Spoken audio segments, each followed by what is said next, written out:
Hello students, उम्मीद करते हैं आप सब लोग अच्छे हैं, सेफ हैं और अच्छे से पढ़ पा रहे हैं। तो लास्ट वीडियो के अंदर जो बच्चों हम लोग डिस्कस कर रहे थे, कुछ इम्पोर्टेंट कंसेप्ट को डिस्कस किया था, उन्हीं को थोड़ा एक्सटेंड करते हैं। तो जो हमने डिस्कस किया था कि अगर एक ट्राइंगल है और अगर दो साइड को एक्सटेंड करते हैं, यहाँ पर जो एक्सटीरियर एंगल्स बनते हैं वो मान लो किसी पॉइंट ओ डैश पे इंटरसेक्ट कर रहे हैं, और ये ट्राइंगल है आपके पास में ए बी सी, और ये कोई पॉइंट डी मान लेते हैं, दिस इज अदर पॉइंट ई। ठीक है, और ऐसे ही इंटरनल एंगल के जो बाइसेक्टर है वो मान लो किसी पॉइंट ओ के ऊपर मीट कर रहे हैं। ठीक है, यानी कि आपको क्या गिवन है, B O C are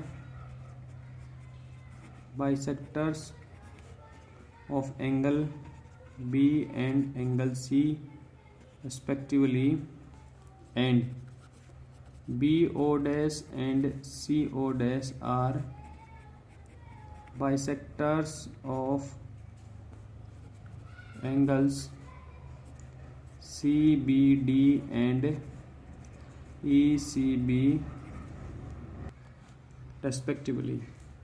then हमने क्या फाइंड आउट किया था कि जो एंगल बी ओ सी है that will be equals to 90 plus half of angle at A, और जो angle B O dash C है वो क्या है, 90 माइनस हाफ ऑफ एंगल ए।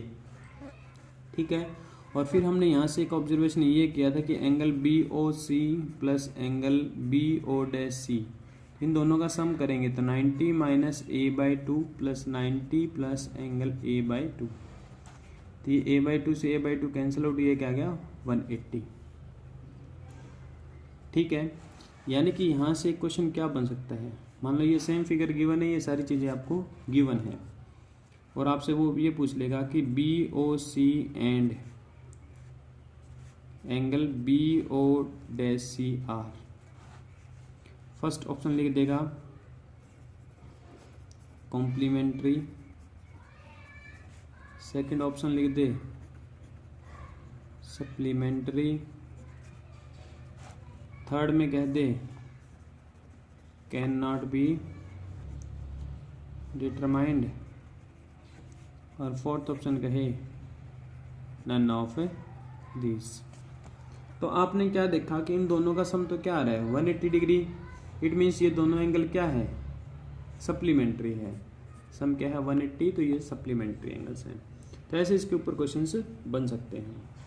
एक जो हमारा ये 90 माइनस हाफ ऑफ एंगल ए वाला कंसेप्ट था, इसके ऊपर क्वेश्चन नहीं डिस्कस किया था, इसके ऊपर एक क्वेश्चन देखते हैं। तो मान लो आपके पास में एक ट्राइंगल गिवन है,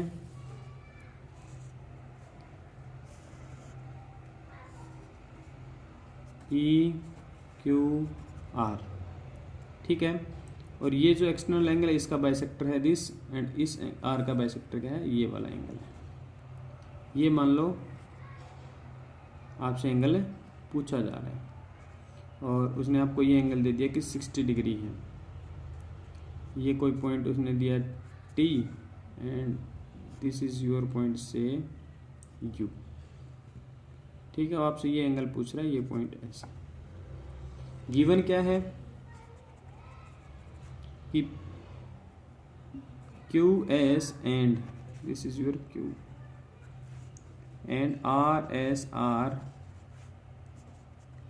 bisectors of angle R Q T and angle Q R U respectively, then find angle R S Q. आपको ये वाला एंगल फाइंड आउट करना है। तो ये लास्ट वीडियो के अंदर हमने रिजल्ट पढ़ा था कि जो एंगल आर एस यू है that will be equals to 90 minus half of angle this, यहाँ वहाँ ए था, यहाँ क्या है पी है, तो हाफ ऑफ एंगल पी, ये क्या हो जाएगा 90 माइनस 60 बाई 2, ये 30 आ गया। Means 90 minus 30 equals to 60 degree. तो एंगल आर एस यू आपके पास में क्या आया 30 डिग्री। ये वाला एंगल कितना मिल गया 30 डिग्री। ठीक है, तो ऐसे क्वेश्चन इसके ऊपर बन सकते हैं। और कैसे क्वेश्चन फॉर्मुलेट कर सकता है उनको देखते हैं। तो बच्चों ये जो भी हम लोग डिस्कस कर रहे हैं ये मोस्ट इंपॉर्टेंट क्वेश्चंस को डिस्कस कर रहे हैं कि यहाँ डिफरेंट रिजल्ट को कैसे कैसे आपके सामने लाया जा सकता है, उनके ऊपर बेस्ड क्वेश्चन को कैसे कैसे फॉर्मुलेट करके प्रेजेंट किया जा सकता है। मान लो कोई ट्राइंगल पी क्यू आर दिया उसने, ठीक है, ये कोई पॉइंट एस दिया, ये कोई पॉइंट टी दिया, और उसने कह दिया these are the bisector of exterior angle at Q and R, और ये मीट करता है किसी पॉइंट ओ के ऊपर, ठीक है, और वो कह देता है कि this angle is your 70 degree. ठीक है, if bisectors of exterior angles eight Q and R meets at O, then find angle P। ऐसे क्वेश्चन में बहुत सारे बच्चे फंस जाते हैं क्योंकि बच्चों ने डायरेक्ट रिजल्ट पढ़ रखा होता है कि उन्हें आप एंगल P दे दो और ये एक्सटीरियर एंगल के बाइसेक्टर बता दो तो वो आपको ये एंगल बता पाएंगे। बट ये हमने क्या किया, उसका अपोजिट क्वेश्चन बना दिया कि हमने अब आपको ये वाला एंगल दे दिया और आपसे ये एंगल पूछ लिया। तो इसमें तो कोई फंसने वाली बात है ही नहीं। सॉल्यूशन में देखो आप लोग क्या लिखेंगे, आपको पता है कि जो एंगल क्यू ओ आर है that will be equals to 90 minus half of angle at P. आपको ये रिजल्ट ध्यान रहना चाहिए, ये रिजल्ट आपको खूब साथ देगा इस क्वेश्चन में भी। आप क्यू ओ आर को लिखो 70 इक्वल्स टू क्या हो जाएगा 90 माइनस एंगल पी बाई 2।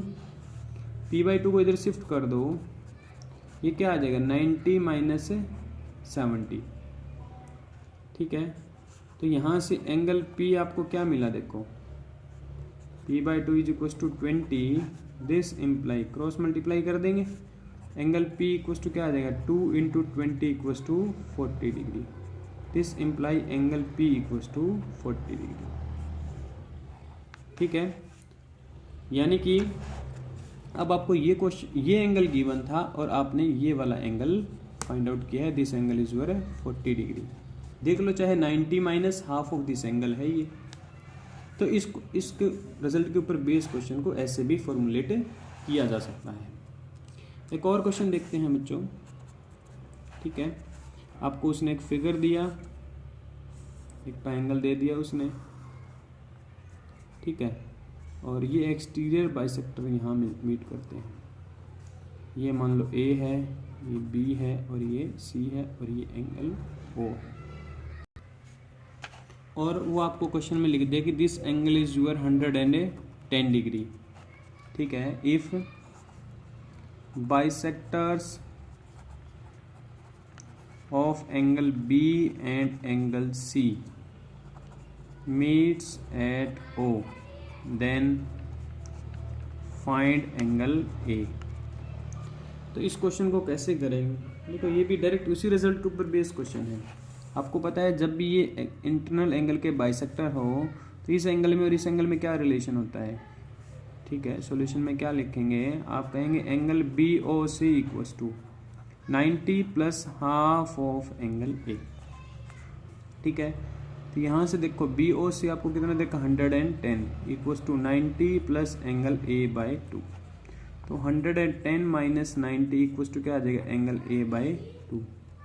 ये 20 equals to angle A by 2, यानी कि आपके पास में क्रॉस मल्टीप्लाई करेंगे तो एंगल ए इक्वल्स टू क्या आ जाएगा 20 इंटू 2 इक्वल्स टू 40 डिग्री। तो आपके पास में ये वाला एंगल कितना मिला आपको 40 डिग्री। ठीक है, ऐसे रिवर्स डायरेक्शन में भी क्वेश्चन को आपको चलाना पड़ सकता है, इसके लिए भी रेडी रहें। अब एक और इम्पोर्टेंट ऑब्जर्वेशन यहाँ देखते हैं। देखो बच्चों, आपको क्या दिया, अभी जितने भी रिजल्ट हम लोगों ने पढ़े हैं कि ऐसे रहता है, ये एक ट्रायंगल बनी है यहाँ और ये एक्सटर्नल एंगल बनेंगे।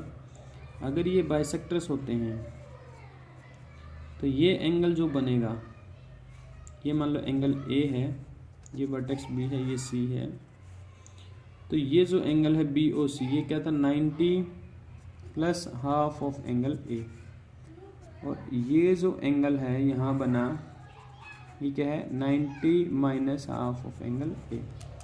तो वह आपसे क्वेश्चन में ये भी पूछा जा सकता है। ये सारी ऑब्जर्वेशन आपके पास होनी चाहिए, इसी को बोलते हैं बेस स्ट्रॉन्ग होना, कि जिसने के पास ज़्यादा ऑब्जर्वेशंस है उसका बेस स्ट्रॉन्ग है, जिसके पास कम ऑब्जर्वेशंस है उसका बेस कमज़ोर है। ठीक है, सारा खेल किसका होता है? ऑब्जर्वेशंस का, क्योंकि ये सारे रिजल्ट सब बच्चों ने पढ़ रखे होते हैं, बट ऑब्जर्वेशन कुछ कुछ बच्चों के पास रहती है। तो देखो आप क्या कह सकते हैं एंगल बी ओ सी के बारे में, ये एंगल या तो 90, अगर एंगल ए क्या कभी ज़ीरो हो सकता है, क्योंकि ये ट्राइंगल का एंगल है और ट्राइंगल में ए तो कभी ज़ीरो हो नहीं सकता। मीन्स एंगल बी ओ सी जो है ये ऑलवेज 90 से तो क्या रहेगा? बड़ा रहेगा। और इस एंगल ए की मैक्सिमम वैल्यू क्या हो सकती है ट्राइंगल एबीसी के अंदर? ठीक है, मैक्सिमम वैल्यू के बारे में तो हम कुछ नहीं कह सकते, क्योंकि ये 170 ले लो चाहे, इनके बारे में क्या कहेंगे। यानी कि इस एंगल के बारे में हम ये कह सकते हैं कि एंगल बी ओ सी क्या रहेगा? Always greater than 90 degree. अब इसके बारे में बात कर लेते हैं कि जो angle B O dash C है, क्योंकि ट्राइंगल का एंगल है ये कभी भी नेगेटिव नहीं हो सकता। ठीक है, नेगेटिव तो होने से रहा। अगर ये एंगल क्या बन जाए ए 180 बने, तब ये 90 माइनस 90 होकर 0 बनेगा। ये एंगल कभी 180 हो नहीं सकता, यानी कि ऑलवेज क्या रहेगा? ग्रेटर देन 0 रहेगा। और ए की मैक्सिमम वैल्यू क्या हो सकती है? ए की मैक्सिमम वैल्यू तो क्या हो सकती है? लेस देन 180, तो ये लेस देन 90 रहेगा। ये लेस देन 90, तो 90 में से लेस देन 90 सब्ट्रैक्ट करेंगे तो क्या रहेगा? This is strictly less than 90 degree. यानी कि एंगल बी ओ डैश सी क्या रहेगा? ऑलवेज एक्यूट एंगल रहेगा।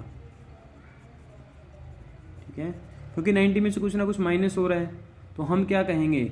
ये एंगल ऑलवेज 90 से लेस रहेगा, क्योंकि ए की कुछ ना कुछ वैल्यू रहेगी। और ये ग्रेटर देन 0 होगा, क्योंकि ए कभी भी 180 नहीं हो सकता।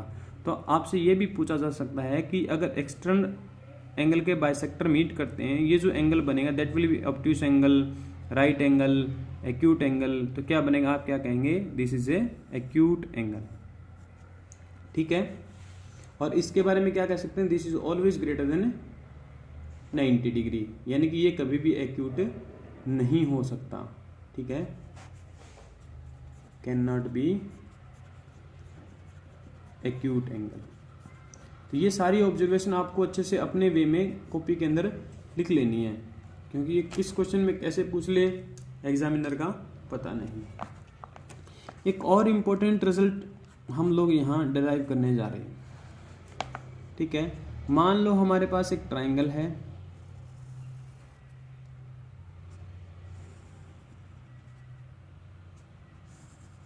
ट्राइंगल का फिर से नेमिंग कर लेते हैं ए बी और सी, और यहाँ एक टाइम के लिए मान लेते हैं कि जो एंगल बी है that is greater than angle C. इन दोनों एंगल में से बड़ा एंगल क्या है? बी है। अगर एक तो हम लोग यहाँ से परपेंडिकुलर ड्रॉ करें और एक इस एंगल का बाइसेक्टर ड्रॉ करें। ठीक है, ये तो क्या है? परपेंडिकुलर है, यानी कि A M is perpendicular to BC and AD बोल देते हैं, and AD is bisector of angle A। ठीक है, ये चीजें आपको गिवन है। देन आपको क्या फाइंड आउट करना है? Angle MAD। देन जो एंगल MAD रहेगा, यानी कि इस बाइसेक्टर और इस परपेंडिकुलर के बीच का जो एंगल है, ये वाला बीच, इन दोनों से जो एंगल बनेगा that will be equals to angle B minus angle C and that divided by 2। ठीक है, पहले हम लोग इसका जनरल प्रूफ कर लेते हैं, फिर हम इसके ऊपर क्वेश्चंस करेंगे। तो देखो बच्चों कैसे प्रूफ करेंगे इसको, प्रूफ देखते हैं इसका। ठीक है। प्रूफ के लिए ना हम इस फिगर को थोड़ा बड़ा बना लेते हैं ताकि आपको अच्छे से समझ आ जाए।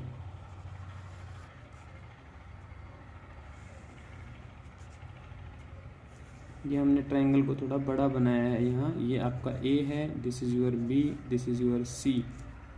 ये मान लो यहाँ परपेंडिकुलर है, ठीक है, और ये मान लो इसका बाइसेक्टर है डी और ये एम, ठीक है।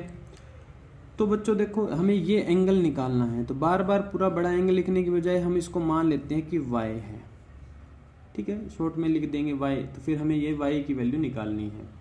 अब AD क्या है? एंगल A का बाइसेक्टर है। बाइसेक्टर इट मीन्स ये वाला पार्ट और ये वाला पार्ट जो एंगल का है ये दोनों क्या है? इक्वल है, पूरा पार्ट। तो अगर ये x है तो ये पूरा एंगल क्या होगा?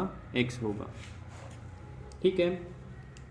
अब देखो यहां से दो चीजें आती हैं आपके पास। पहले तो आप ये ट्राइंगल कंसीडर करो, इन ट्राइंगल AMC।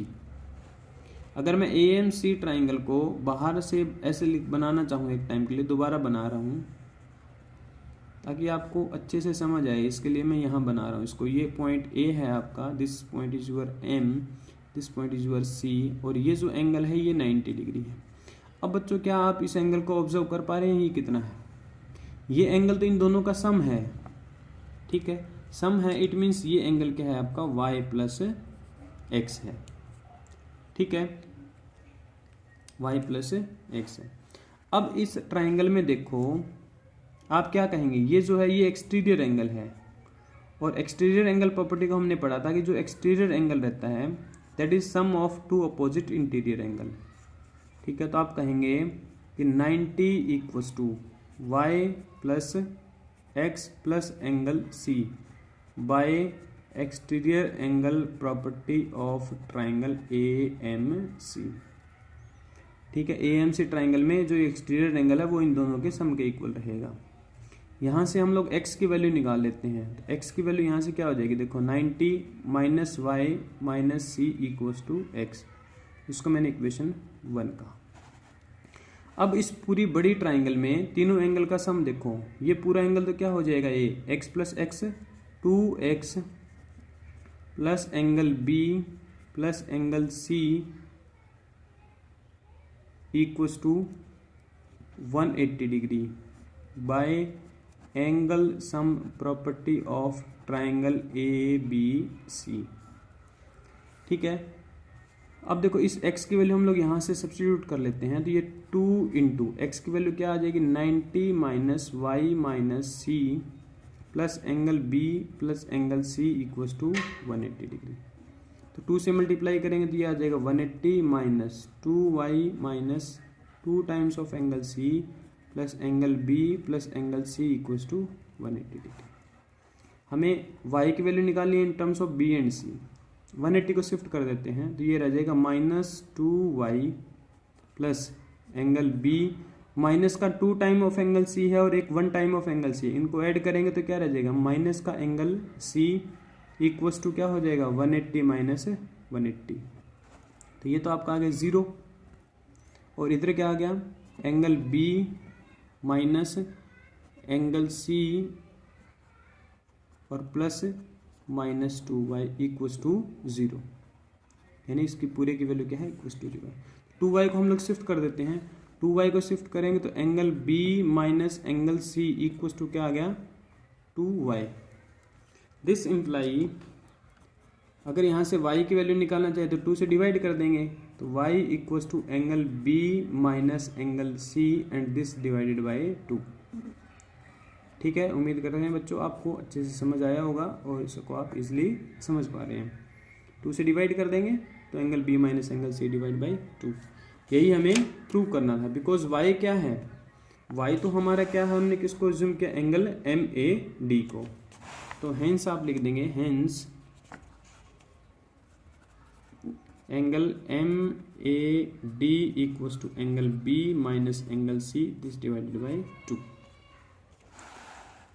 ठीक है। तो देखो बच्चों हमने एक इम्पोर्टेंट रिजल्ट किया है कि किसी ट्राइंगल में एक परपेंडिकुलर है और एक मीडियन है, तो उन दोनों से जो इस वर्टेक्स के ऊपर जो एंगल बनेगा वो क्या रहेगा?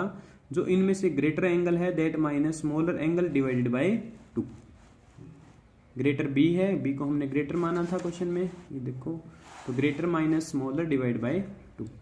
इसके ऊपर क्वेश्चन देखते हैं कैसे क्वेश्चंस बनते हैं। तो देखो बच्चों, जो अभी हमने रिजल्ट प्रूव किया उसके ऊपर एक क्वेश्चन कंसीडर करते हैं। क्वेश्चन देखो क्या है कि आपके पास में एक ट्राइंगल है,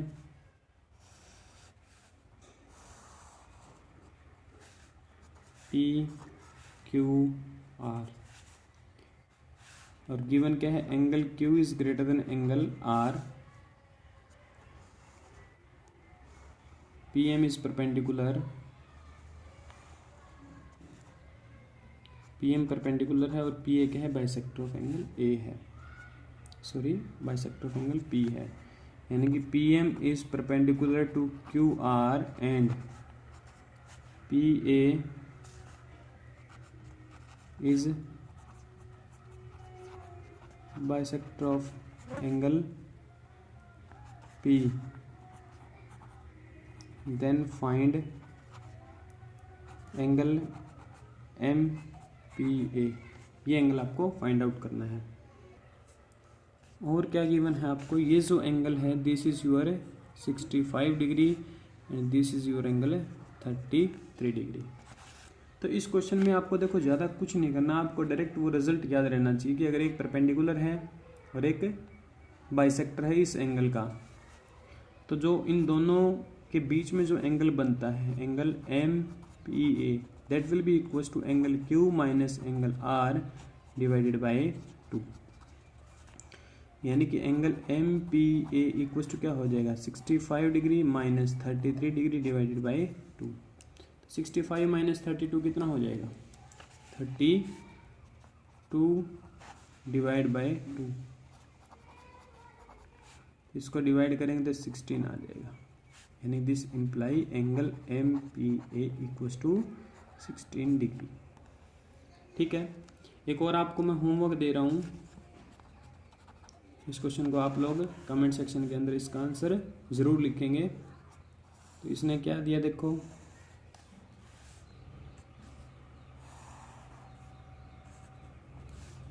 एक ट्राइंगल है PQR और PM is perpendicular to QR and PB is the bisector of angle P. This angle is your 74 degree and this angle is your 34 degree. ठीक है, PM is perpendicular to QR and PB is bisector of angle QPR. Then find angle MPB।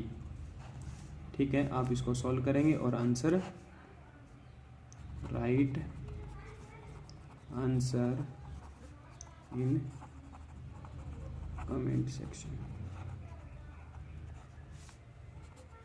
ठीक है, तो बच्चों ये थे, हमने कुछ इंपॉर्टेंट क्वेश्चंस को डिस्कस किया और कुछ इंपॉर्टेंट जनरल रिजल्ट भी डिस्कस किए।